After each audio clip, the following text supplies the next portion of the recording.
अब सुमेर का भारी भरकम बदन रूपा के जिस्म पर लौट रहा था। फिर धीरे धीरे उसने रूपा के कपड़े फाड़ने शुरू किए। जब रूपा ने शोर मचाने की कोशिश की तो उसने उसका मुंह उसी के दुपट्टे से बांध दिया ताकि वह शोर भी ना मचा सके। अब तो रूपा पूरी तरह से सुमेर सिंह के शिकंजे में थी। वह आदमखोर की तरह उस पर झपट पड़ा। आखिर कौन थी रूपा? आइए जानते हैं। रूपा पगडंडी के रास्ते से होकर अपने घर की ओर लौट रही थी। उसके सिर पर घास का एक बड़ा गट्ठर था। उसके पैरों की पायल की छन छन दूर खड़े बिरजू के कानों में गूंजी तो वह पेड़ की छाया छोड़कर उस पगडंडी को देखने लगा। रूपा को पास आता देख बिरजू के दिल की धड़कनें तेज हो गईं और उसका दिल उससे मिलने को मचलने लगा। जब रूपा उसके पास आई तो वह चट्टान की तरह उसके रास्ते में आकर खड़ा हो गया। बिरजू, हट मेरे रास्ते से, गाय को चारा देना है। रूपा ने बिरजू को रास्ते से हटाते हुए कहा। गाय को तो तू हर रोज चारा डालती है, पर मुझे तो तू घास तक नहीं डालती। तेरे बापू किसी ऐरे गैरे से शादी कर देंगे, इससे अच्छा है कि तू मुझसे शादी कर ले। रानी बना कर रखूँगा तुझे। तू सारा दिन काम करती रहती है, मुझे बिल्कुल भी अच्छा नहीं लगता। गांव में और भी कई लड़कियां हैं, तू उनसे अपनी शादी की बात क्यों नहीं करता? तू इतना भी नहीं समझती? मैं तो तुझसे ही प्यार करता हूँ, फिर और किसी से अपनी शादी की बात क्यों करूँ? ये प्यार व्यार की बातें छोड़ो और मेरे रास्ते से हट जाओ, वरना घास का गट्ठर तुम्हारे ऊपर फेंक दूंगी। इतना सुनते ही बिरजू एक तरफ हो लिया और रूपा अपने रास्ते बढ़ चली। शाम को जब सुमेर सिंह की हवेली से रामदीन अपने घर लौट रहा था तो वह अपने होश में नहीं था। गांव वालों ने रूपा को बताया कि उसका बापू नहर के पास शराब के नशे में चूर पड़ा है। इसने तो मेरा जीना हराम कर दिया है, मैं अभी इसे ठीक करती हूँ। रूपा की माँ बड़बड़ाते हुए गईं और थोड़ी देर में रामदीन को घर लाकर टूटी फूटी चारपाई पर पटक दिया और पास में ही चटाई बिछाकर सो गईं। सुबह होते ही रूपा की माँ रामदीन पर भड़क उठी। रोज शराब के नशे में चूर रहते हो, सारा दिन सुमेर सिंह की मजदूरी करते हो और शाम होते ही शराब में डूब जाते हो। आखिर यह सब कब तक चलता रहेगा? रूपा भी सयानी होती जा रही है, उसकी भी कोई चिंता है कि नहीं? रामदीन चुपचाप उसकी बातें सुनता रहा, फिर मुंह फेर कर लेट गया। रामदीन कई महीनों से सुमेर सिंह के पास मजदूरी का काम करता था। खेतों की रखवाली करना और बाग बगीचों में पानी देना उसका रोज का काम था। दरअसल कुछ महीने पहले रामदीन का छोटा बेटा निमोनिया का शिकार हो गया था। पूरा शरीर पीला पड़ चुका था। गरीबी और तंगहाली के चलते वह उसका सही इलाज नहीं करा रहा था। एक दिन उसके छोटे बेटे को दौरा पड़ा तो रामदीन फौरन उसे अस्पताल ले गया। डॉक्टर ने उससे कहा कि बच्चे के शरीर में खून व पानी की कमी है, इसका तुरंत इलाज करना होगा। इसमें 10,000 रुपये तक का खर्चा आ सकता है। किसी तरह उसे अस्पताल में भर्ती कराकर रामदीन पैसे जुटाने में लग गया। पास पड़ोस से मदद मांगी पर किसी ने उसकी मदद नहीं की। आखिरकार वह सुमेर सिंह के पास पहुंचा और उससे मदद मांगी। हुजूर, मेरा छोटा बेटा बहुत बीमार है, उसे निमोनिया हो गया था, मुझे अभी 10,000 रुपये की ज़रूरत है। मैं मजदूरी करके आपकी पाई पाई चुका दूंगा, बस आप मुझे अभी रुपए दे दीजिए। मैं तुम्हें अभी रुपए दिए देता हूँ, लेकिन अगर समय पर रुपए नहीं लौटा सके तो मजदूरी की एक फूटी कौड़ी भी नहीं दूंगा। बोलो, मंजूर है? हाँ हुजूर, मुझे सब मंजूर है। अपने बच्चे की जान की खातिर उसने सब कुछ कबूल कर लिया।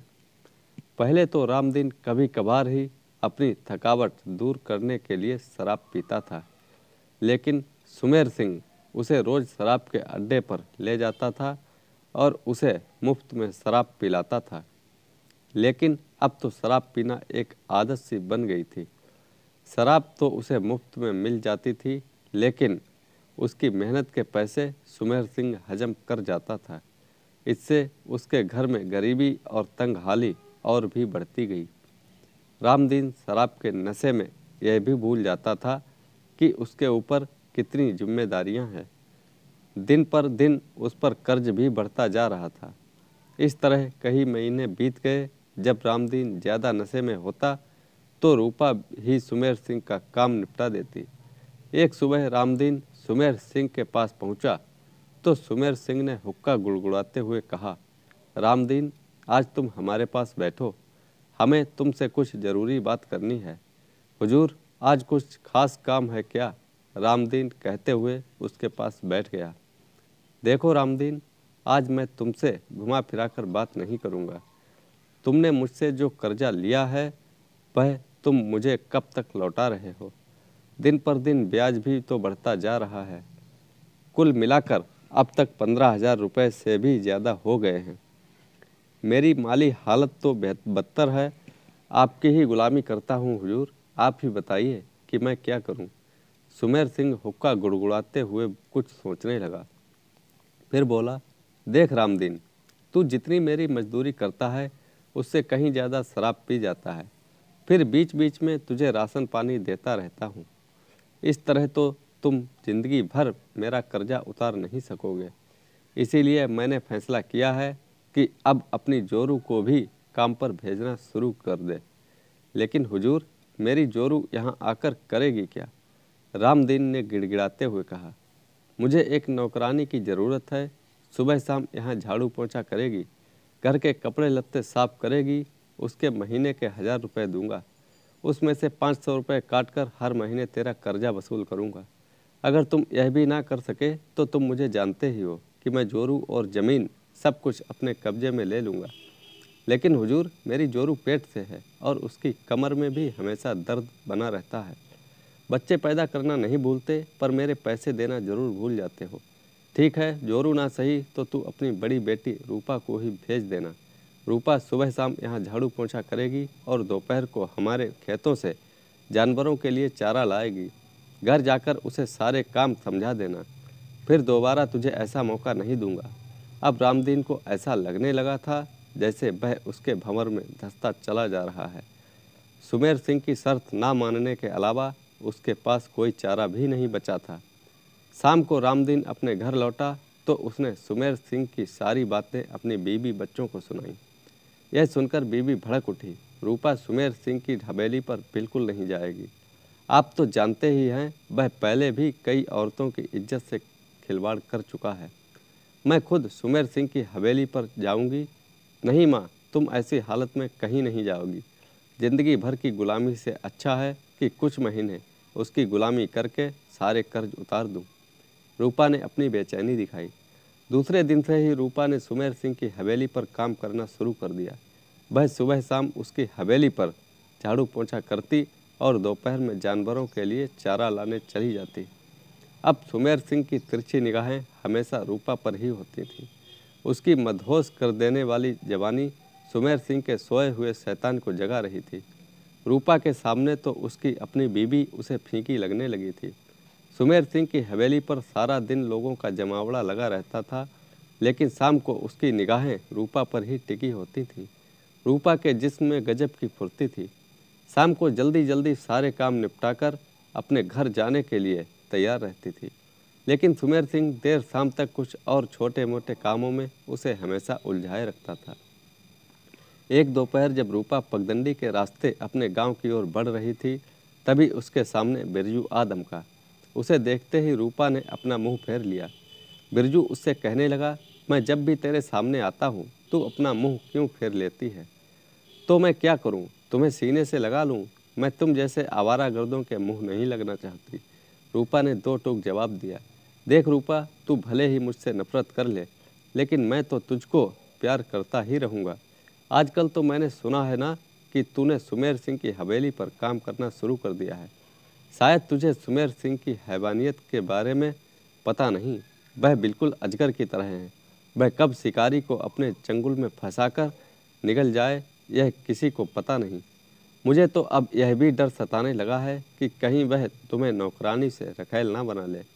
इसलिए अभी भी कहता हूँ, तू मुझसे शादी कर ले।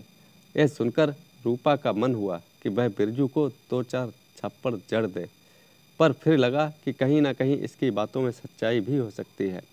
रूपा पहले भी कई लोगों से सुमेर सिंह की हैवानियत के बारे में सुन चुकी थी। इसके बावजूद वह सुमेर सिंह की गुलामी के अलावा कर भी क्या सकती थी।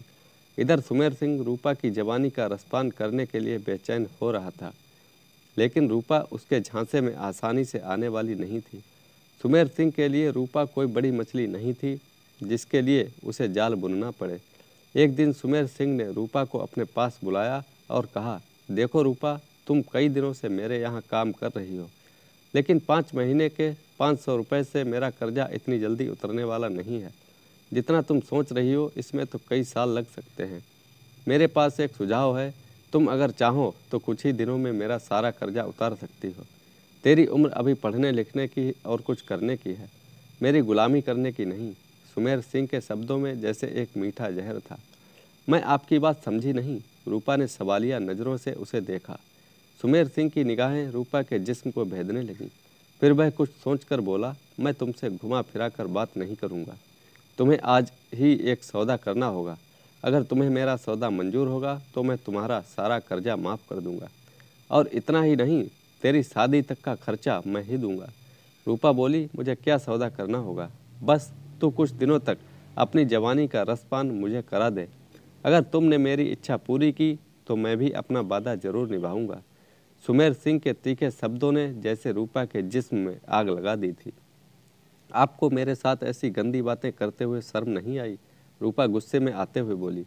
शर्म की बातें छोड़ और मेरा कहा मान ले। तू क्या समझती है तेरा बापू तेरी शादी धूमधाम से कर पाएगा? कतई नहीं, क्योंकि तेरी शादी के लिए वह मुझसे ही उधार लेगा। इस बारे में तो मैं तेरे पूरे परिवार को गुलाम बनाऊंगा। अगर ब्याह के बाद तू मदद के लिए दोबारा मेरे पास आई तो मैं तुझे रखैल तक नहीं बनाऊंगा। अच्छी तरह सोच ले। मैं तुझे इस बारे में सोचने के लिए कुछ दिन की मोहलत भी देता हूँ। अगर इसके बावजूद भी तूने मेरी बात नहीं मानी तो मुझे दूसरा रास्ता भी अपनाना आता है। सुमेर सिंह की कही गई हर बात रूपा के जिस्म में कांटों की तरह चुभती चली गई। सुमेर सिंह की नीयत का आभास तो उसे पहले से ही था, लेकिन वह इतना बदमाश भी हो सकता है यह उसे बिल्कुल नहीं पता था। रूपा को अब बिरजू की बातें याद आने लगीं। वह उसके मन में बिरजू के लिए कोई शिकायत नहीं थी। रूपा ने यह बात किसी को बताना ठीक नहीं समझा। रात को तो वह बिल्कुल सो नहीं पाई। सारी रात अपने वजूद के बारे में ही वह सोचती रही। रूपा को सुमेर सिंह की बातों पर तनिक भी भरोसा नहीं था।